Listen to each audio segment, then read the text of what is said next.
All right. I managed to see the Joker. And I got a few things to say about it. I think a few people will probably be disappointed, and I think a lot of people are going to really like it. I think the movie, you have to go into this movie not thinking it's a comic book movie. And it's hard to do because it's the Joker. So, one problem this movie has is a lot of people are going to go into this movie expecting a comic book movie. This is not a comic book movie. It barely reflects the Joker. It takes place in Gotham, and you see a little bit of Thomas Wayne, Bruce Wayne as a kid. So this is going to have spoilers in it, by the way, because I got to be honest, I don't know how to review things without giving spoilers. I really don't. So you're going to get them. If you want my verdict, I would say it's a good movie, but that depends.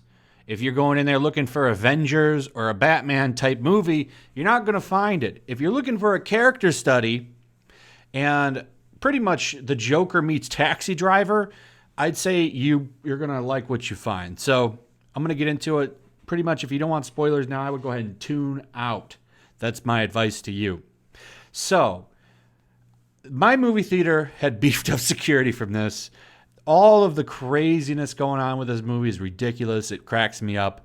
There was a policeman there pretty much the entire time, I would believe, because it was the same guy from when I walked in and walked out. So they are either taking turns with people going there. I don't know. I find all of this ridiculous.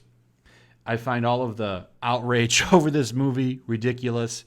I saw somebody saying on Twitter the other day, it doesn't make any sense that incels would go to this movie to, take people out because, why would they essentially go take out their own? Because that's supposed to be the hero of that community or something, is the Joker. And there's really a lot of things that you would think these people that are getting outraged would like about this movie. Because for one, it says a couple of things in it. One, cutting back on mental health. The Joker in the movie loses his, the department he's going to, the human resources or social services or whatever he's going to for his medications and therapy gets funding cut. He gets that funding cut, which helps him go further into his psychosis. Two, it pretty much says, hey, here's a gun. It's really easy to get this.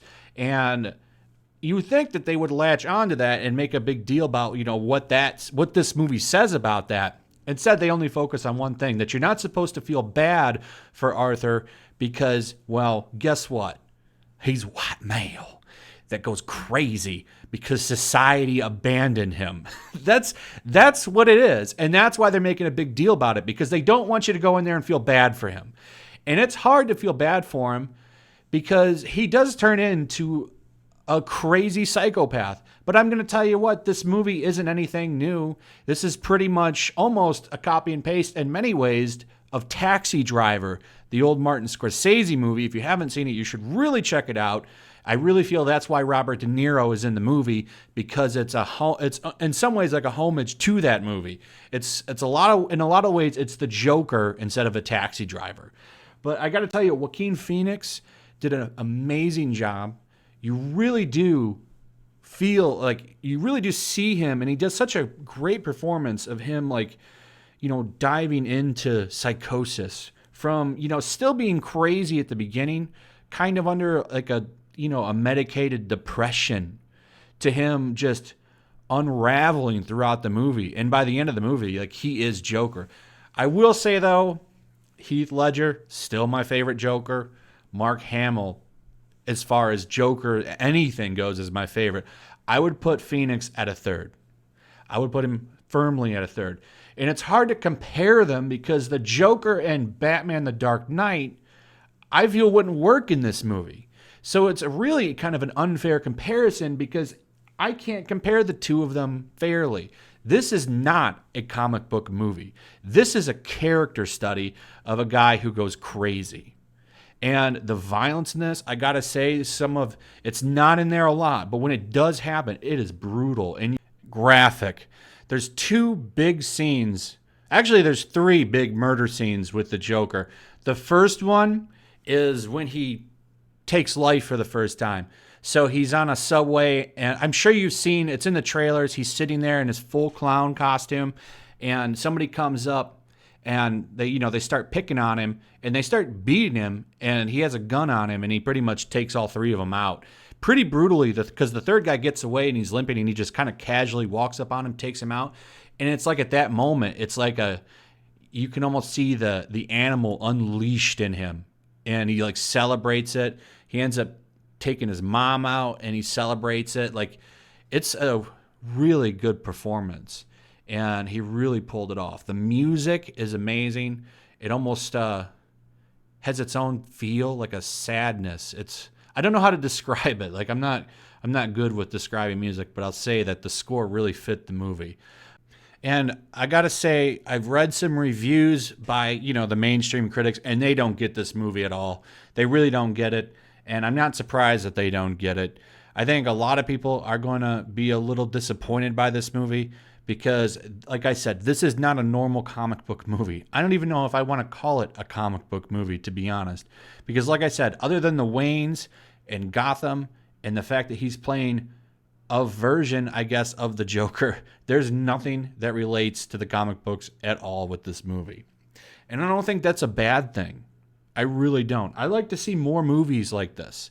This was a very good character study, and I would like to see more like this. I think if DC can pump out more movies like this, they could probably keep the comic book genre going for a lot longer. I really do think so. And if you're on the fence to seeing it, I'd say go give it a shot, but just make sure you go in there knowing you're not going to go see Avengers or Logan. You're going to go see an actual film. Okay, and I'm not saying that those aren't films, but, they're a little bit more popcorny than this movie. This is a movie that's trying to get awards. That's the kind of movie it is. And he at least deserves one for his performance. It was amazing. The whole bit, he has an illness. That's why he starts laughing all the time. He even carries a card around because there's a scene on the bus. You've probably seen the trailer. He's messing with a little kid, making faces, and the mom confronts him, and he just bursts out laughing, and she's looking at him weird, and he pulls out a card that says, "Hey, I've got a medical condition. Please look past my laughing." Nice little traits like this. It's a really good film. Highly recommend it. I think hopefully, I don't know if it can live up to the hype because the hype was so huge for this movie, but I do think that if you go in there with an open mind, don't expect a comic book movie, you're going to really enjoy it.